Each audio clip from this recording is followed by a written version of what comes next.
ধন্যবাদ মাননীয় প্রধানমন্ত্রী। আমার মনে হয় আমার সহকর্মীর দুর্নীতি নিয়ে প্রশ্নটা যথার্থ করেছেন। যেটা মাননীয় প্রধান বিচারপতি বলেছেন যে সরকারের সমস্ত উন্নয়ন প্রশ্নবিদ্ধ হচ্ছে দুর্নীতির কারণে। দুর্নীতি দমন কমিশনের চেয়ারম্যান একটি চমৎকার কথা বলেছেন যে সরকার দুর্নীতি দমন কমিশন করেছে যাতে দুর্নীতির যে স্রোত, এই স্রোতটা যাতে ঠেকানো যায়। তো তিনি একটি প্রশ্ন তুলেছেন যে বিভিন্ন দপ্তরে দুর্নীতির উৎসমুখ খোলা রেখে সেখান থেকে যদি দুর্নীতির সাইক্লোন আসে তাহলে দুদকের পক্ষে একার পক্ষে সম্ভব না।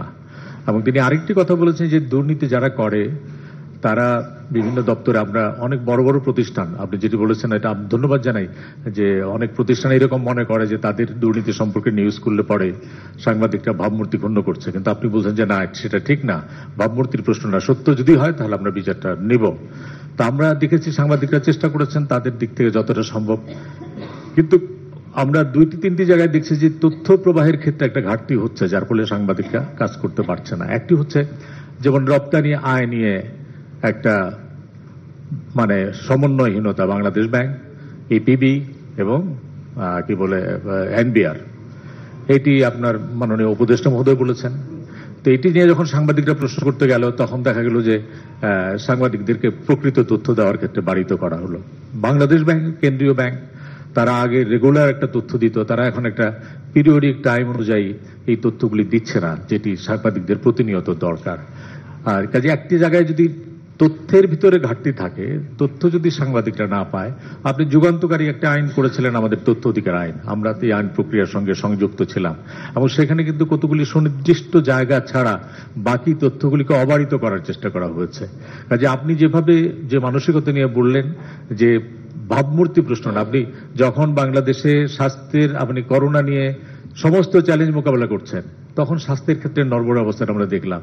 ড্রাইভার মালিক চলে আসলো, আমাদের প্রতিষ্ঠান পিএসসি, আমাদের প্রতিষ্ঠান এনবিআর, আমাদের প্রতিষ্ঠান পুলিশ, এইখানে যে দুর্নীতিগুলি হচ্ছে, কেউ কেউ এটা বলার চেষ্টা করেন যে এখানে হয় যোগ্য যারা আছেন তারা কাজ করতে পারছেন না, না প্রভাবের কারণের জন্য, অথবা যাদের এটা নিয়ন্ত্রণ করবার কথা তারাই এর সঙ্গে জড়িয়ে পড়ছেন।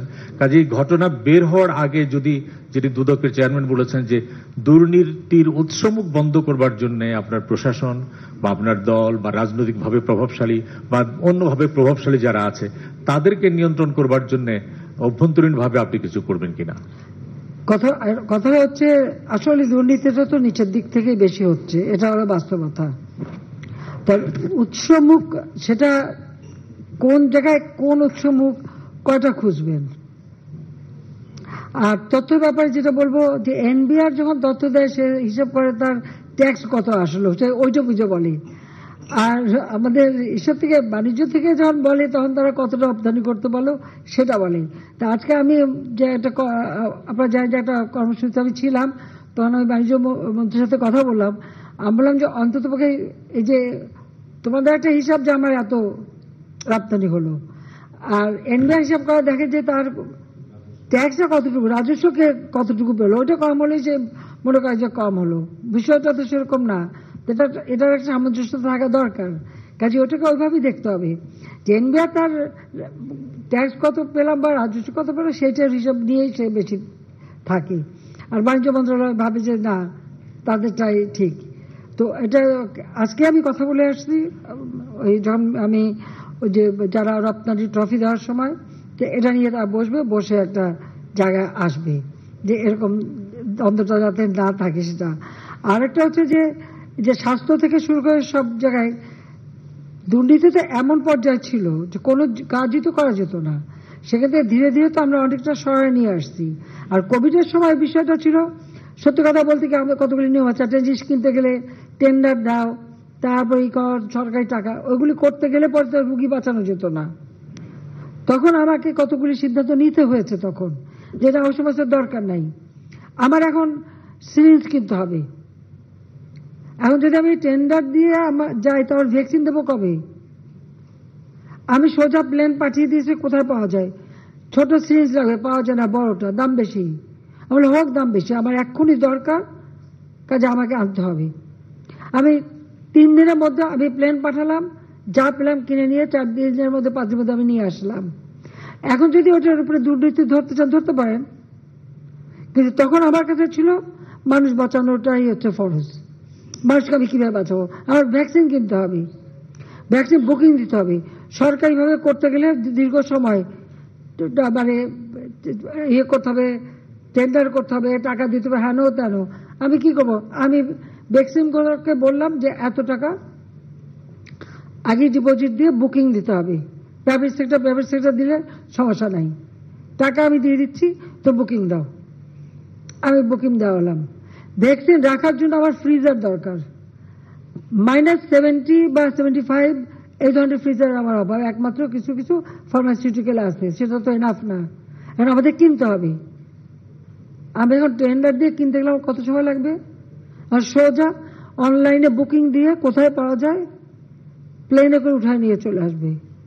স্যানিটাইজার আনতে হবে, বিরাট মেশিন, প্লেনে ধরে না, ডিসমেন্টেল করে ভেঙে ওগুলি নিয়ে এসে এখানে লাগায়, তারপর আমরা এই যে পিপি তৈরি, বিভিন্ন তৈরি করা এবং সেগুলোকে স্যানিটাইজ করে সাপ্লাই দেওয়া। আমি তো এইভাবে কাজ করেছি। এখন যে এই সব জায়গায় দুর্নীতি ধরেন, সব দুর্নীতি ধরতে পারবেন। আর ওখানে কোন ড্রাইভার কত টাকা বানালো, কে কি টাকা বানালো, এখন ড্রাইভার লেভেলে যদি করে সেটা খোঁজ করে বের করে আজকে ধরছি বলেই জানতে পারছেন। এতকাল তো জানতে পারেননি, এতকাল তো জানতে পারেননি। আমার বাসায় কাজ করে গেছে পিয়ন, সে এখন 400 কোটি টাকার মালিক, হেলিকপ্টার ছাড়া চলে না। হ্যাঁ, বাস্তব কথা। কি করে বানালো এই টাকা? যখনই আমি জানছি তাকে বাদ দিয়ে তার কার্ডটা সব সিজ করে সব আমার ব্যবস্থা আমি নিচ্ছি। এটা তো হয়, বা এটা তো করে আপনারা এখন ধরার পরে না এগুলি চোখে আসে, তাছাড়া তো হয় না। যখন ধরা পড়ে তখন আমরা ব্যবস্থা নেই। এটা তো একটা মানসিকতা। আর একটা কথা আমি বলি, এটা শুধু আমাদের দেশে বলে না, সারা বিশ্বেই যে দেশটাই অর্থনৈতিকভাবে উন্নতি হয় সেখানে কিন্তু এই ধরনের কিছু অনিয়ম কিছু লোকের হাতে চলে যায়। কিছু টাকা পয়সা যারা অপান্ত তাদের হাতেই চলে, তারা বানায়, তারা তো অপেক্ষা করে থাকে। এটা যুগ যুগ ধরে এভাবেই চলে আসছে। হ্যাঁ, এর বিরুদ্ধে ব্যবস্থা নিলে হয়তো সেটা কিছুটা নিয়ন্ত্রণ করা যেতে পারে।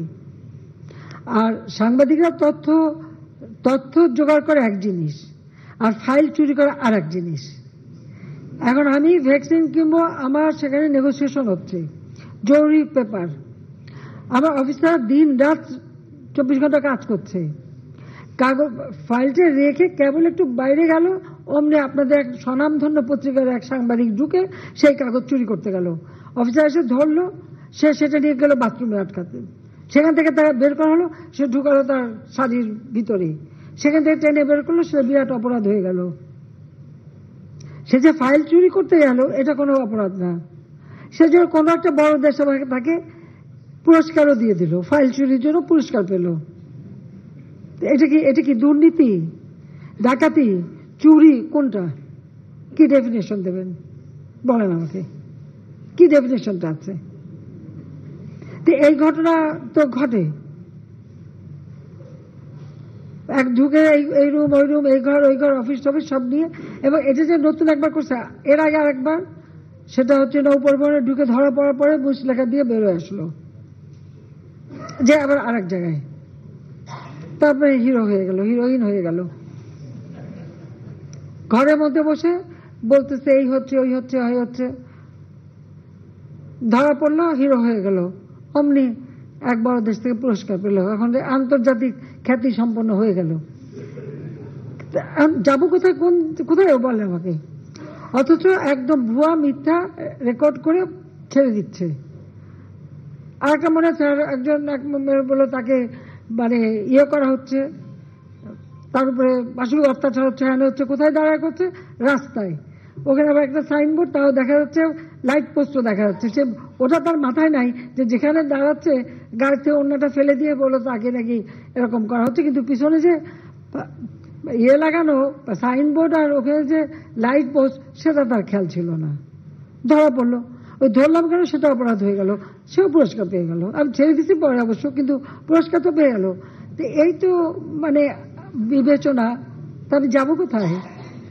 আমি যা বলি সব বলি, যেটা আমি দেখছি যে এই যে কি কারণে হিরো হয়ে যায়, আর আমরা তো জিরো আছি, কিন্তু আমাদের কোনো সন্দেহ নাই। তো তারপর আমার দেশের মানুষের জন্য কাজ করা আমি করে যাচ্ছি। তবে আমরা যখন ধরছি হাতে হাতে ধরা পড়বে যারা, ব্যবস্থা আমরা নেব। আর আপনারা খোঁজ খবর নেন। আর বাংলাদেশ কেন, সারা বিশ্বে এটা যে বড় বড় পত্রিকার মালিক, চ্যানেলের মালিক, এগুলো তো যারা বড় লোক তারাই হয়, সাধারণ মানুষ তো চালাতে পারে না। এটাও তো ঠিক, তাদের ধরতে গেলে নানা কথা শুনতে হবে, কিন্তু তারপর আমি যখন আসি ছাড়বো তো না, অন্য কারোর কথা যাই না, আমি তো ছাড়বো না, সে যেই হোক। ইউটিউব বলছে যে বাংলাদেশ থেকে যারা দুর্নীতি করে টাকা পড়ে দেশে বিনিয়োগ করেছে তারা হলো দেশপ্রেমিক দুর্নীতিবাদ, আর যারা এখান থেকে টাকা পাচার করে বিদেশে পাচার করেছে তারা হলো দেশপ্রেমী দুর্নীতিবাদ। মাননীয় প্রধানমন্ত্রী, দুর্নীতিটা হলো ড্রেড, ডান দিকের পানিও খারাপ, বাম দিকেও পানি খারাপ, কাজে দেশপ্রেমিক দুর্নীতিবাদ আর দেশদ্রোহী দুর্নীতিবাদ করে কোনো কথা নেই। এটা একদম বাস্তব কথা। দুর্নীতির বিরুদ্ধে কথা বলবে, আর এই যে গরিবের রক্ত চুষে খাওয়া, যেই মানে একটা মানে সংবিধিবদ্ধ একটা প্রতিষ্ঠানের দায়িত্ব থেকে টাকা মেরে দেওয়া বা বিদেশে পাচার করা, বাই করা, কারো কারো ক্ষেত্রে সেটা অপরাধ না, সে তখন দেশবাদী, আর তার বিচার হতে পারবে না। লেবারের টাকা মেরে খেলে বিচার হতে পারবে না, সেই বিচার নিয়ে প্রশ্ন উঠবে। অথচ অন্যের বেলায় এক ড্রাইভার টাকা চুরি করলে তার দোষ, আর এরা যে বড় চুরি করতেছে সেটা বড়। তাহলে আমরা চুরিটা যদি খুব বড় অঙ্কে হয়ে যায় তাহলে বোধহয় দোষ থাকে না, দোষটা টাকা দিয়ে ঠেকে যায়, এটাই মনে হয়। আর তাছাড়া কি বলবো, আর বলার কিছু নেই। তবে আমি আবারও বলবো যে হাত যখন দিয়েছি আমি ছাড়বো না, যেখানেই হোক যেই হোক, আমাকে মনে হয় আমি খেয়াল করি না। এখানে আপন পর কোনো কিছু আমি জানি না, কাজেই যেখানে পাবো আমি যখন জিরো টলারেন্স বলছি, জিরো টলারেন্স কি আমি এটা করে ছাড়বো যতদূর পারি।